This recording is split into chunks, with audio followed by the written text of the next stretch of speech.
Meanwhile, it is one of the tremendous claims that we can make here in Battle Creek that we have a tremendous connection to Sojourner Truth.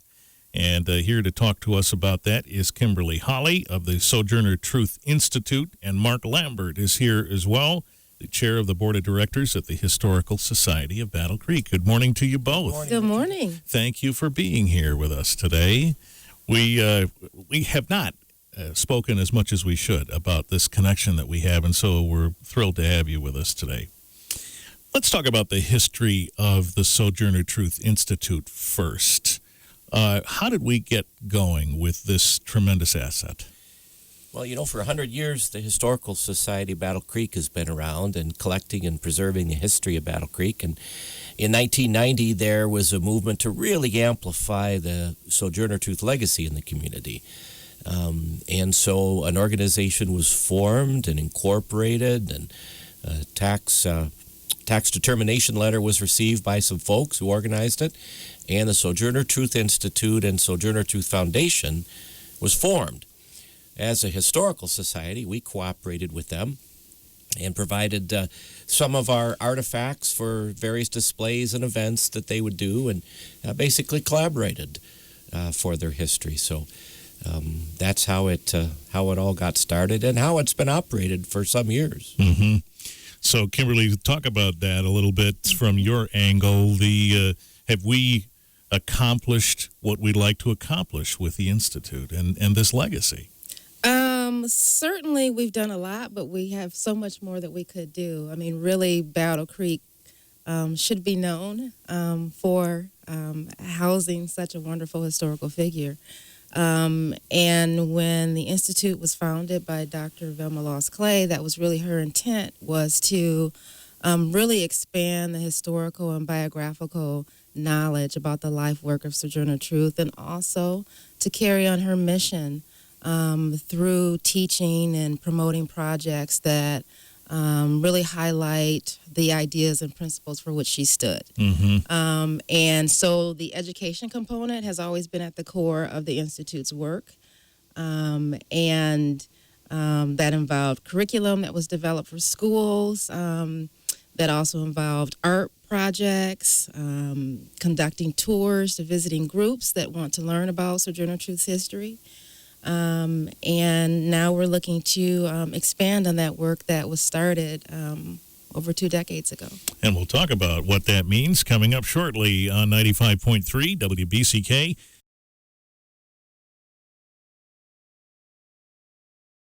We're here with Kimberly Holley from the Sojourner Truth Institute and Mark Lambert, chair of the board of directors at the Historical Society of Battle Creek.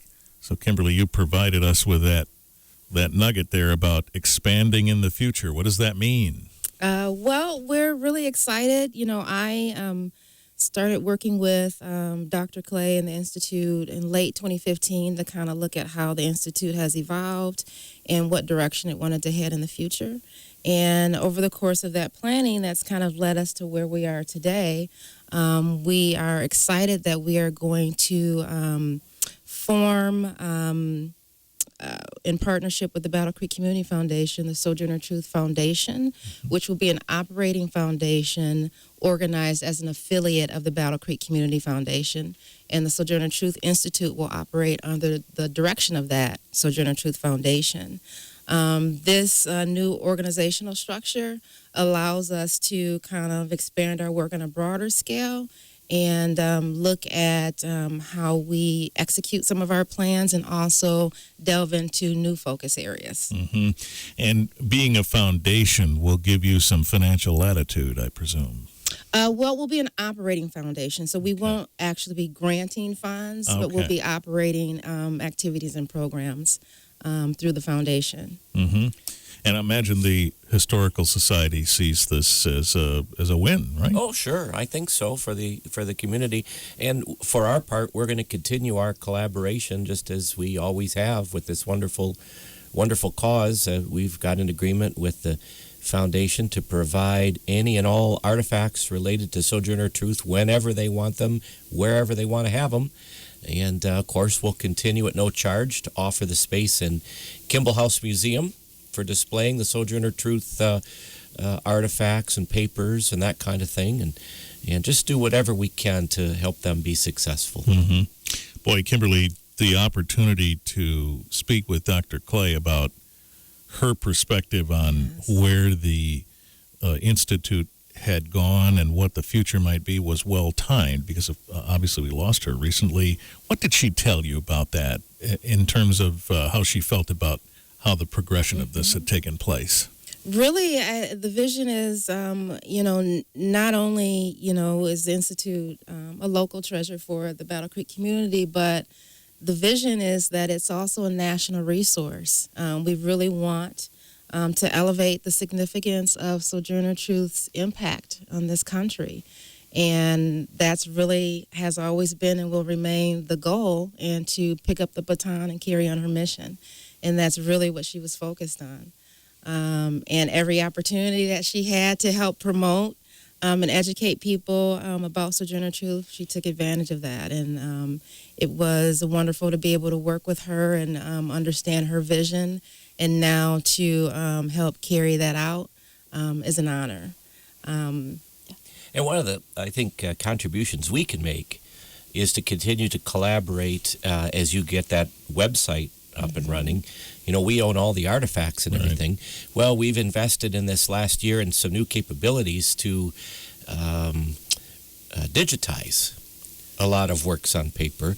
And so what we'll be doing is working with Kim and her group to take selected artifacts, digitize them, and then provide them to be put up on the internet. So we will be able to share the legacy as a true national resource. And I think that's going to be important access that really unlocks our story, throughout the country. Same with audio. We have a wonderful oral history of Velma. Right. Hour and 15 minutes long. Jim Richmond, former president of the Community Foundation, he, as a volunteer, recorded that with her.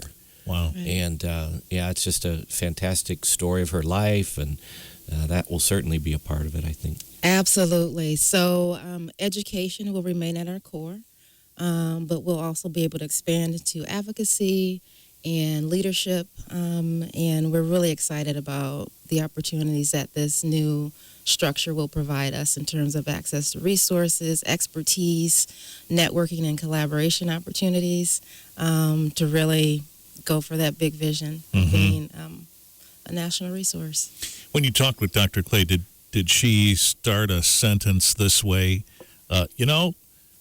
Maybe we could have done blank. Was there a vision for something that, over the years of observing the work that you'd done, that she said, well, maybe we could have added this or that?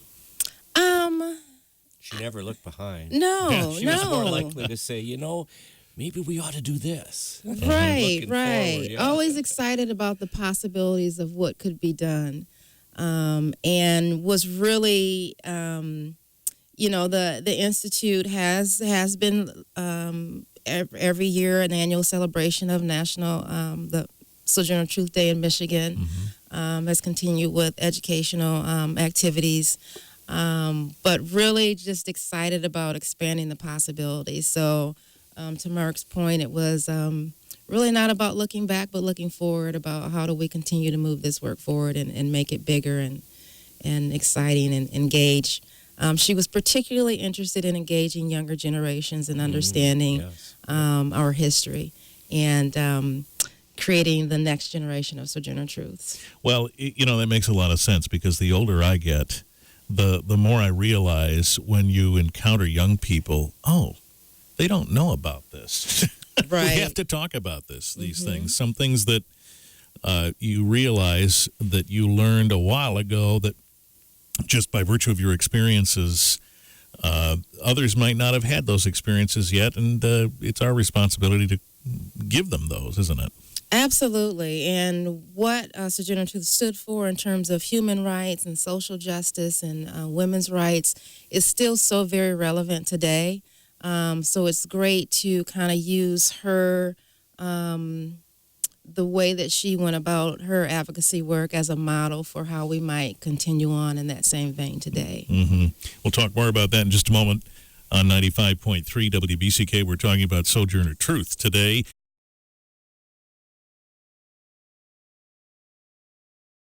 95.3 WBCK. A few more minutes now with Kimberly Holley, Sojourner Truth Institute, and Mark Lambert, Historical Society of Battle Creek. You talked about the digitizing, Mark, and the notion that the ability to see these artifacts from Sojourner Truth online probably does two things. Somebody in Cucamonga can look and see, but somebody from Cucamonga who's visiting might be enticed to visit closer. So the theme for the Historical Society this year is access. You know, this is our 101st year, so we've got quite a collection of artifacts and documents that we've collected about many things related to Battle Creek. And as we look at access, we ask ourselves the question, how do people want to receive the things that we have to offer? And of course, the internet jumps right to the top. So digitizing, scanning, converting audio files, that becomes the focus of our work. But you know, there's still people that want to come see. They want to have an experience, a destination. And so that's why our collaboration with the Regional History Museum is going to continue to be important. You know, they have a building there on Jackson Street, and we have the stuff to fill it. Mm-hmm. Let's get together. So we're looking too at how that comes about. They've gone through a visioning process, meaning the museum, and we're about to start one. And as we find commonalities there, that'll guide our future. Mm-hmm.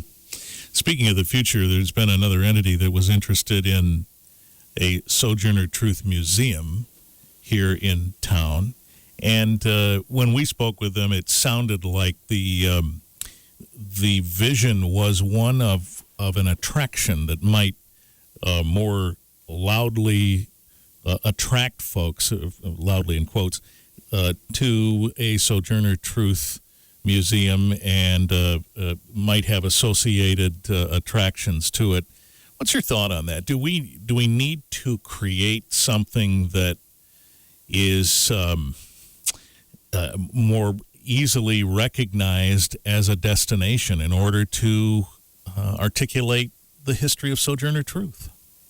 I think our position is that we're very supportive of all efforts to elevate the significance of Sojourner Truth's legacy. And I think the work of both entities will be different, and that will manifest itself through our execution of our respective strategies. But ideally, our work would also complement each other and really, again, I think get to the intent of promoting Sojourner Truth's legacy. So, would it make sense to try and collaborate on those things? Well, you know, it depends on the interest level of both parties and just exactly what their vision and mission are. And we're certainly open. I mean, the Historical Society is a resource, not a partner. And so I think that we'd be glad to be a resource to anyone who wants to use our archives in a productive and informative way. But, you know, you all have to have that same vision and mission, and it has to coalesce into a unified approach, I think. And we'd be glad to participate in any unified approach to make this happen. Have you been approached by anyone who wants to do that? We have talked with various entities that are interested in collaborating on particular components, whether that's education or advocacy. But if you're referring to the museum, we have not had any direct conversations in terms of... And by museum, you mean the Sojourner Truth Museum? But you referenced... Not the Regional History Museum. Right. Well, it occurred to me when you said that maybe anyone could step up and say, we'd like to be a part of that in some way. And so it occurred to me that maybe the question should be more broadly phrased. Right. We would be certainly open to talking with parties and organizations that are interested in collaborating in some regard. For me, the bottom line is we have a group of community people who have worked for years in moving forward in a collaborative way. It's not very quick. Sometimes it's messy, but the intent of everybody at the table is to achieve the same objective. And I think that sometimes Other people want to move faster. They want to move tangentially, go off in this direction or that direction. And sometimes that just doesn't fit with what the community has already organized. I think we've got a good plan. Listening to the foundation sort of lay out its future of the Sojourner Truth piece, when you look at our plan for digitizing archives and getting them up online, I think it all meshes really nicely, and it's progressing productively. So if I had to decide where I was going to work, that would be the project I'd choose. Mm-hmm. And as far as your digitizing and the online access to those artifacts, do you have a timeline for that?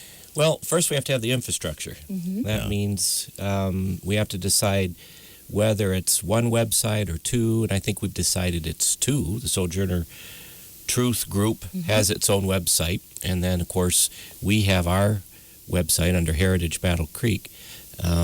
So we have to get those websites ready to receive the information, and that requires an overhaul, and that doesn't happen right away. It takes a little time. I can't tell you why, because I don't understand how the knobs are twisted and the switches flicked, but I'm told it takes some time. All right. I think our intent would be to make that happen this year. Yes, Okay. I agree with that. All right. Well, it's February, so there's plenty of time. Yes. All right. Well, our thanks to both of you for bringing us up to date on what your plans are, and we hope you'll come back anytime. Thank Thanks, you so Richard. much for having us. Yeah, I it's did great want being to plug that we are having a Sojourner Truth exhibit at the Battle Creek Community Foundation, so Good. you can see that from the window on Michigan Avenue. So it's the start in the direction of It is. access Yep. to those artifacts. And I hope we only have to move that 400-pound small statue, small in quotes, Right. just one more time. All right. And that exhibit is already viewable now? Yes, today, as of Okay. today. As of today. Yep. All right. We'll do that. We'll see that.